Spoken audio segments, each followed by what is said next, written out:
बेळगावची आहे। बेळगावमध्ये मराठी भाषिकांच्या मेळाव्याला परवानगी नाकारण्यात आली आहे। कर्नाटक सरकारनं महामेळाव्याला परवानगी नाकारली आहे। महाराष्ट्रातील राजकीय नेत्यांना, शिवसेनेच्या नेत्यांना या ठिकाणी बंदी करण्यात येते।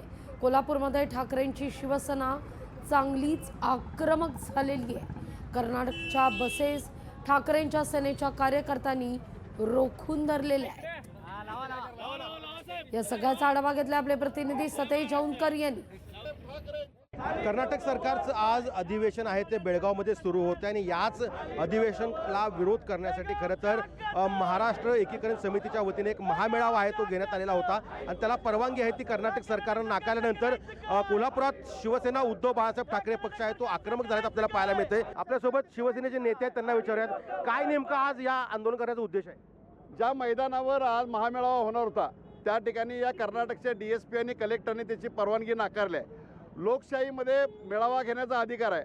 महाराष्ट्राच्या राजकीय पक्षाच्या सर्व नेत्यांना, मंत्र्यांना त्या ठिकाणी बंदी घातलेली आहे। बॉर्डरवर मोठ्या प्रमाणाचा बंदोबस्त ठेवलेला आहे। आम्ही त्यांना इशारा दिला होता की महामेळाव्याला परवानगी द्या, अन्यथा आम्ही कर्नाटकच्या अधिवेशन काळामध्ये कोणत्याही मंत्र्याला कोल्हापुरात आणि महाराष्ट्रात फिरू देणार नाही। पण आज आम्ही तुम्हाला सांगतो की आम्हाला जो गनिमी कावा करायचा होता तो आम्ही आज केलेला आहे। तर अनेक वर्षापासून मराठी फलक तो छापतायत। अधिवेशन काही गरज नसताना तिथं ते बेळगावमध्ये घेतात। सीमा भागात 865 गावामध्ये मराठी बांधव आमचे आहेत, तो भाग आमचा आहे। परंतु जखमीवर मीठ चोळण्याचं काम हे कर्नाटक सरकार करते। तसं उत्तर द्यायला आम्ही इतर रस्त्यावर उतरलो आहे। मराठी बांधवांसाठी आम्ही कायम पाठीमागे आहोत आणि राहणार आहोत। सतेज औंधकर, लोकशाही मराठी, कोल्हापूर। लोकशाही मराठी ऐका, पहा, जागरूक रहा।